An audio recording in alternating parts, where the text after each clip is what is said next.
I first got into Scott Pilgrim at the age of 11 after watching a Let's Play of the video game and then proceeding to look up a 240p rip of the film on YouTube, and it blew my mind. It was unlike anything I had ever seen before. Everything about it, from the look to the sound, the editing, the performances. Then and there, I became a fan of Scott Pilgrim and wanted to take a look through anything and everything that had come before. This is when I read through the original graphic novel series. Up until the last one, at least, I kinda got distracted, and really grew to appreciate them as well, despite taking me a while to get used to all the changes from the movie, which I'd seen like 20 times at that point. A good result of Scott Pilgrim being turned into a major motion picture is that with all of Universal's attempts to ensure the movie would be a financial success, I said attempts, it meant they pumped out way more content surrounding the series to generate hype and get people interested. One of these was, again, the long presumed dead and recently revived Scott Pilgrim Xbox Live game, but also a short animation briefly summarizing Scott's previous relationship with another character in the film, with the movie's actors reprising their roles and adapting an art style extremely similar to the graphic novels. And after seeing this, it left me wondering, why is Scott Pilgrim a live-action film anyways? Created by Brian Lee O'Malley and releasing its first volume in 2004, Scott Pilgrim sees the 23-year-old drummer from Toronto, Canada, having to defeat the 7 evil exes of his dream girl Ramona Flowers, in order to be rewarded with her hand in a relationship. Just from hearing this outlandish yet obviously metaphorical setup and looking at the fun, unique art style, you'd be hard-pressed to find anyone who wouldn't have taken something animated over this still very good live-action outing. Now, Scott Pilgrim has had a major influence over me. I did a terrible animated short film in my art class based off the series, and some of you have been quick to point out the similarities between my YouTube avatar and the protagonist. And you'd be right to do so, as my avatar originally started as a 16-year-old me attempting to draw Scott Pilgrim from memory on my new art tablet, realizing it looked nothing like Scott Pilgrim, and so slowly fleshed it out into its own thing. I was craving more Scott Pilgrim, but wasn't sure if it would return in any other way due to the movie being a box office bomb. It was like getting on a train that had already reached its destination, becoming a fan of a series that didn't look like it was getting any more content. But if there's something I guess I could go back and tell my child self who was desperately awaiting the announcement of a project like this, I'd probably say, just be patient. Everything gets rebooted eventually. I had a dream about that girl again. Toronto, Canada. Not too long ago. 2023 marked the return of Scott Pilgrim after a whole 13 years, with the announcement of an 8-episode Netflix series, Scott Pilgrim Takes Off, which on the surface level appeared to be a retelling of the events that transpired in the books. Scott Pilgrim, 7 evil exes, girl of his dreams, you get the drill. The art looked immaculate, and every actor from the film returned to reprise their role. My biggest issue with the movie was that condensing 6 books into 2 hours resulted in a lot of stuff remaining on the cutting room floor and the end product feeling rushed towards the conclusion. Now they have the chance to truly expand upon what was missing and create the ultimate Scott Pilgrim experience. This is everything my teenage self could have wanted. So then, why do I feel so conflicted towards it? I liked Scott Pilgrim Takes Off a lot. It was nowhere near what I and many others were expecting, and I think that more than anything has resulted in the vastly different opinions on it we've been seeing.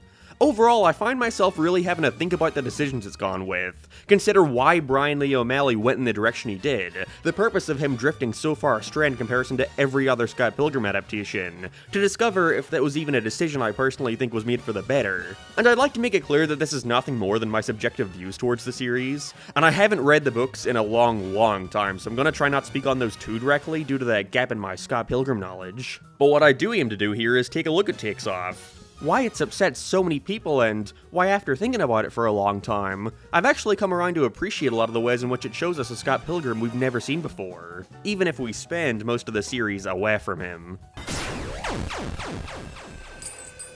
Because otherwise, if I don't, then I just come out of the experience feeling like something was missing. But first, if there's anything I'm sure I'm not missing, it's the great deals to be found over at Scentbird. This video is sponsored by Scentbird. Scentbird is a fragrance subscription service that lets you choose a new designer fragrance to try every month for just $17, instead of investing in bottles that can run you $100, $200, sometimes even upwards of $500. You're giving yourself the reassurance to try it for yourself to see if you even like what you'd be paying all that money for. With no surprises and over 600 perfumes and colognes to try out with brands such as Gucci, Prada, and many more, you get a 30-day supply to try out and see for yourself. I personally received the Midnight Gold, Mercedes-Benz signs, and Awakened Distilled. All of them were great, but I find myself using Midnight Gold a lot if I were to give a recommendation. Even better is you can use my coupon code LSMark55 for 55% off at Scentbird. That's just over $7 off your first month. Once again, that's code LSMark55 at Scentbird. This offer is only available in America and Canada, and thanks to Scentbird for sponsoring this video. Also, my limited edition LS Mark figurine is only available for a couple more days before going away forever, so be sure to nab it if you want one, or even to simply support the channel. And if you squint your eyes and tilt your head, it kinda looks like Scott Pilgrim. Yeah, if you were unaware and had only seen the discourse in passing, the main source of contention towards Scott Pilgrim Takes Off is the decision to quickly subvert your expectations of what you would envision a series based off the book or movie to be by instead showing you an alternate take on the story we've seen told again and again. Here we have a world in which Scott Pilgrim is dead. Losing his fight against Ramona's first evil ex-boyfriend, we follow her as she learns more about his past through talking to the people in his life, and questioning if there were more to his passing than meets the eye. Already, you can kinda see a raised eyebrow or two. Wait a second, this is a Scott Pilgrim adaptation without Scott Pilgrim? And to that I'd say, yeah, but no, but yeah. After Scott dies at the end of episode 1, we don't see him return until all the way in episode 7. It soon after becomes clear that this isn't the same story being told in the same way. If you were looking for a more fateful adaptation of the books that the movie didn't offer you, then I'm sorry to say this isn't going to satisfy you either. If anything, it'll probably make some people resent the series, as they were so close to giving you what you wanted. But at the same time, I also think that was the point. Like, you can blame this on advertising, not making it more apparent that this is something new, but I can also see the mindset in teasing the audience with something so familiar. So much of episode 1 is in direct reference to the movie, which makes it all the more impactful when they finally pull the rug from under you, and reveals that you're in for a different ride, seeing these characters in a light never before seen. I feel like in a world where most show and movie trailers feel desperate to grab your attention and therefore spoil the whole thing, it's nice to watch a show that genuinely did surprise me. But at the same time, a surprise isn't enough. You also need to convince the viewer that your diversion is going to be in service of something greater, so that you don't make them wish they could have just had Scott Pilgrim again. I guess where I went wrong in my approach to this show was looking at it as a retelling when, really it's more of a reimagining, it's like a New Game Plus. It's the same, but different. The big difference here being the larger focus on Ramona. And by larger, I mean she's not the main character. Without Scott here to defeat them, we see the League of Evil X's restructure, kicking out the leader Gideon Graves in favor of Matthew Patel, who until now has only ever been the Evil X who gets taken care of quickest. I thought it was clever to give this once almost tutorial-like character the spotlight for a change, along with Ramona being a more active player in the plot rather than simply being something to be fought for. This is undoubtedly done to address and correct a major piece of criticism towards Scott Pilgrim, being that nobody in this world has any depth whatsoever, outside of Scott Pilgrim. Now to me that was never a bad thing. The series always had hints of your typical coming-of-age story, showcasing Scott as an incredibly flawed protagonist who consistently steps on the hearts of those around him to follow whatever path he chooses on a whim. Getting broken up with and trying to rebound by playing with the heart of a 17-year-old high school girl, before dropping her the second the girl of his dreams skates by. Going on a journey to be with her, sure, but also on a journey of self-discovery and respect. Learning that he can't continue to ignore the people he steps on, that he isn't the lovable, snarky protagonist, and that his actions have consequences on the world around him. Everyone is so one-dimensional because it's almost like that's how Scott sees them. In the books, this growth is done through him literally manifesting all his negative traits into an evil doppelganger, before having to accept those traits as a part of him instead of something he can just fight. That acceptance is the first step towards growing. And in the movie, it's through him just kind of saying sorry, and the growth is more of an implication to happen afterwards. Not as strong, but again, that ending overall was just very rushed. However, here the focus is solely on Ramona being the one to deal with her exes. Rather than fighting them to the death, she chooses to just talk to him. Despite being a beloved franchise, Scott Pilgrim is not without its detractors, and one of the most common complaints towards the series has to do with Ramona herself. That being she's what the young ones call a manic pixie dream girl. Less of a character and more of a caricature of the perfect woman, whose only purpose is for the protagonist to fawn over and eventually win through whatever struggle is needed. And again, it's been a while since I've read the books, but at least in relation to the movie, I agree completely with this assessment.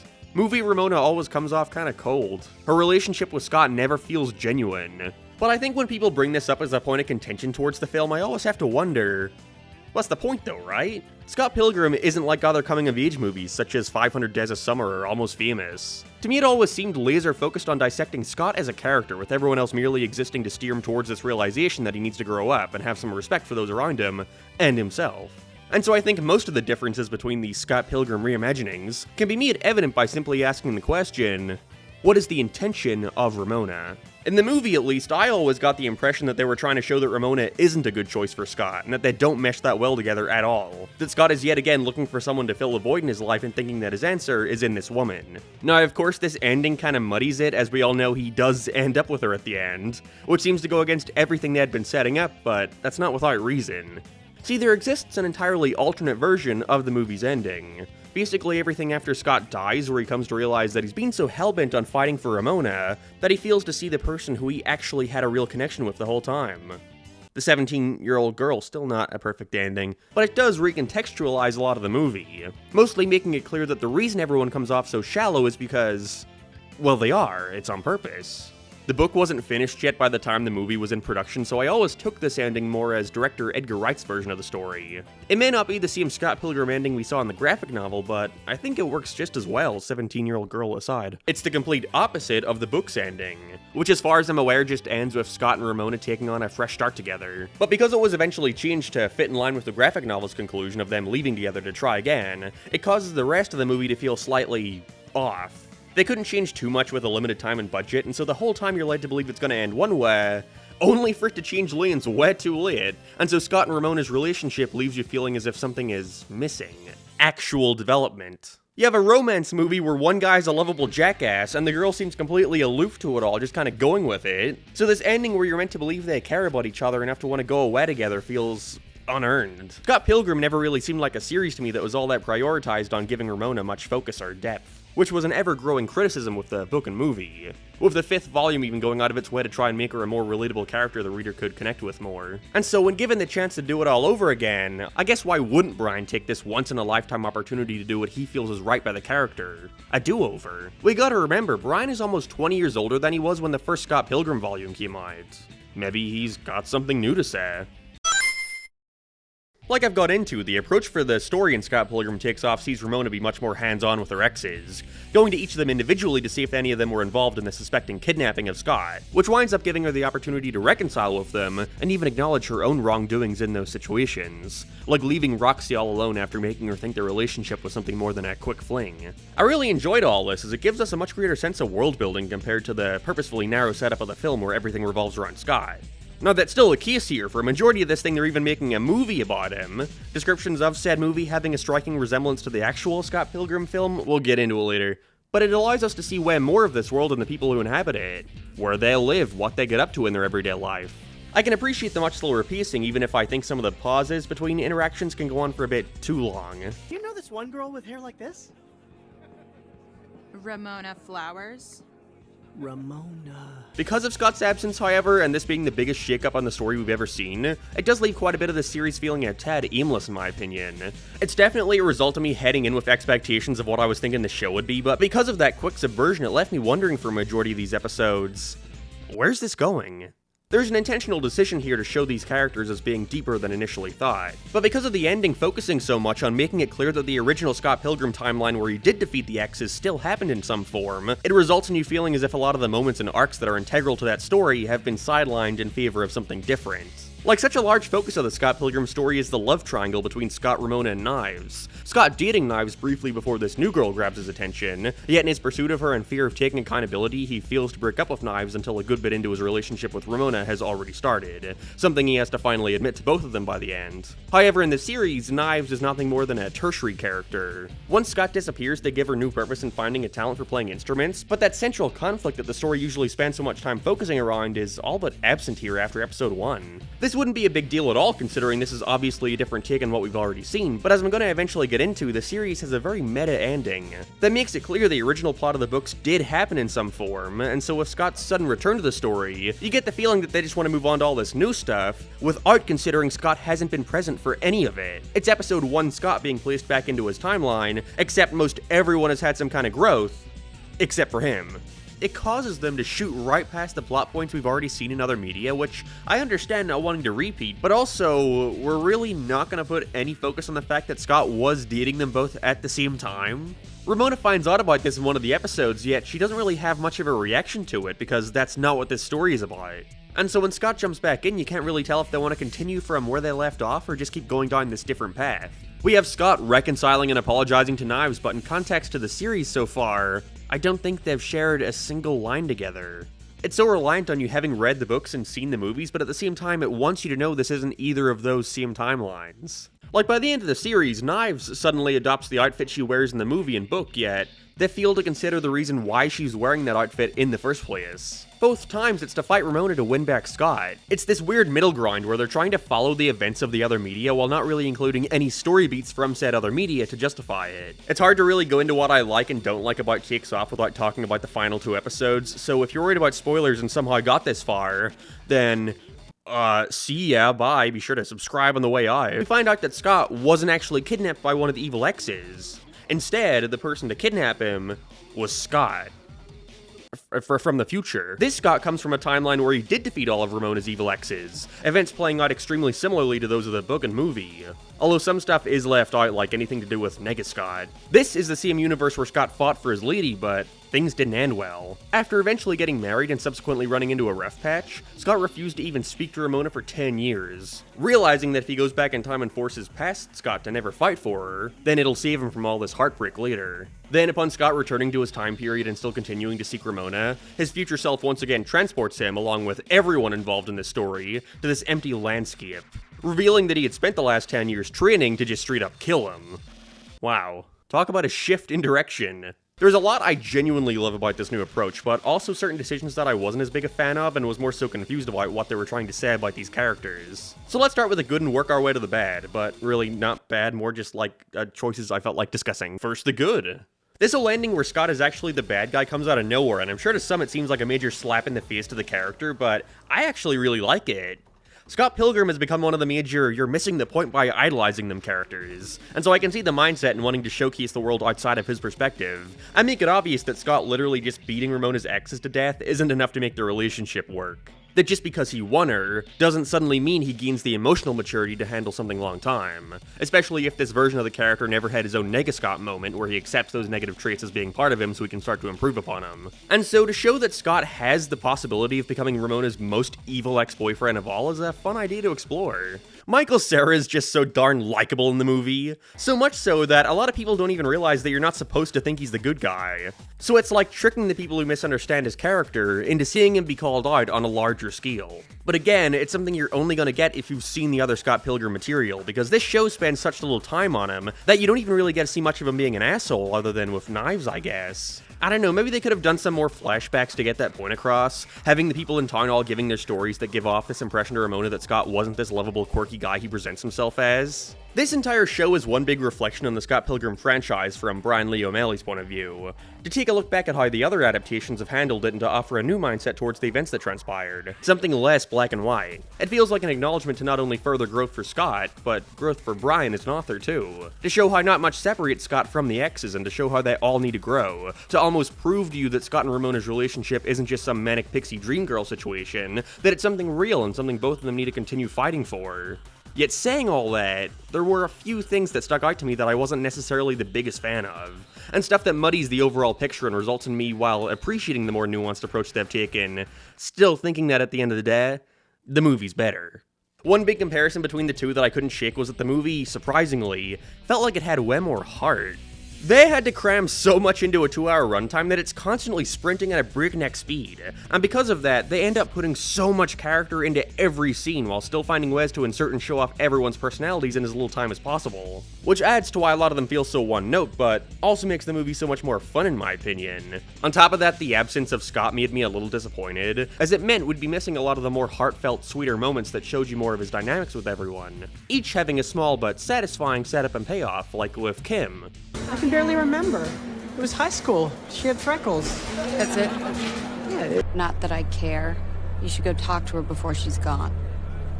Thanks, Kim. And I really don't care. And Kim, I'm sorry about everything. I'm sorry about me. Scott and Kim barely interact in the series. Of course, these were replaced in favor of similar moments with Ramona, but the show is called Scott Pilgrim. Oh, I get the Takes Off now. I don't know, I guess it's just one of those irrational fan things, where I get why it was done. I get that the original still exists, but it's hard for me not to think that the movie has way more moments that are gonna stick out in my mind compared to the series. Sorry, I guess. You just headbutted my boyfriend so hard he burst. Kicked my heart in the ass, so guess we're even. Natalie? No one calls me that anymore. Maybe they should. I don't even think these two characters speak once in the show. It's moments like these that I really feel are missing from the series, that for the most part tries not to get away from its comedic and action-packed tone. These moments exist here, sure, but nothing really stood out to me like in the film. Not only do we meet future Scott here, but we also get to see future Ramona, who is the one to take regular Scott back to his point in time. But she's also someone that I felt was underutilized. You could kind of feel them running out of time by this point. The series makes such an effort to give Ramona more depth, but I still think this future stuff focuses too much on Scott's flaws while not showing how much of a give and take a relationship like this is. Like, they make a big effort to show how irrational Scott is by leaving Ramona in the future, yet they never really go into what the issue was, and so you're left with an event that's pretty much treated as being a Scott problem. That he was the sole person here keeping them from being happy together. And I get why it was done and all, I know it's to show how much he needed to keep working on himself, but Scott's barely in this show. They make such an effort to show how Ramona has the problem of running away when things get bad, that I find it confusing how they mostly treat her future self as a perfect person, someone who was unequivocally in the right. Like, the Ramona we follow in this series is the one who confronted her past, not future Ramona. So wouldn't it have made more sense to show that the world in which Scott defeated all the exes was worse for both of them? What if it was about Ramona running away in the future, and that's what caused Scott to become another evil ex? That would even build upon a throwaway line in the movie. Just another evil ex waiting to happen.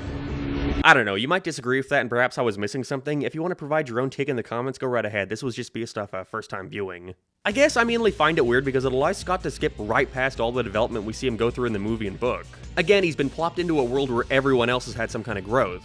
And so it seems a little too quick and simple to basically go, here's you in the future, he's a jerk, don't be like that.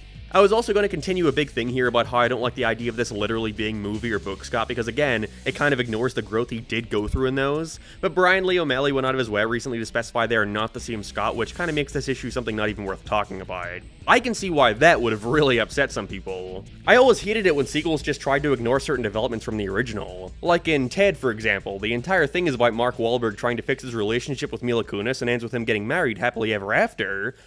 Yet the sequel just opens up with, no, I know you guys got divorced an undisclosed period of time ago. Like, thanks, dude, the original is ruined for me now. Either way, different Scott, fine by me. But it's that reason why I don't fully agree when folks call this a sequel to the books of the movie. That almost ruins it in my opinion. I think this show works miles better when being treated as its own thing, its own timeline, its own take on the Scott Pilgrim story. Things just get a bit messy when they go out of their way to correlate so many things to both of those. It was like they couldn't decide on whether or not they wanted to commit to the sequel decision until it was too late, and so certain things just feel off. Because it is so reliant on you having seen other Scott Pilgrim adaptations. But who knows, maybe the explanation was in front of us the whole time. You know Sonic the Hedgehog? In the early 90s, there were 2 different Sonic cartoons airing at the same time. And the same guy played Sonic in both shows. Isn't that wild?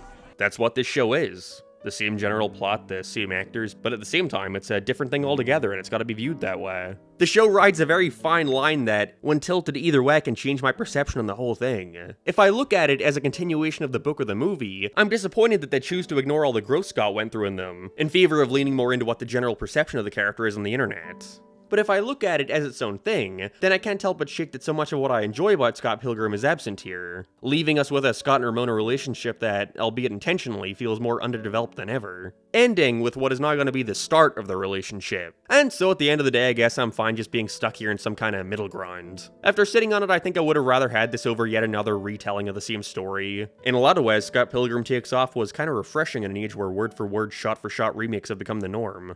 Like, look at this, I've spent the last 20 minutes talking about and discussing the series. This show has genuinely made me sit down and think about what I appreciate in the original, and how it compares to this different take. I'd much rather that than just the movie again, but animated. Saying that, I think I'm also just sort of done on Scott Pilgrim remakes for the time being. We've seen this story be told from just about every angle it could. So I'm hoping if there's anything else to do with this franchise in the future, it continues to try be something new. Or let it die, that's cool too. And if that's the case, I'm at least glad to say that Scott Pilgrim Takes Off was a worthy send-off. Even if I don't think all its ideas were executed flawlessly. Thanks again to Scentbird for sponsoring this video, and, buy the figure, please.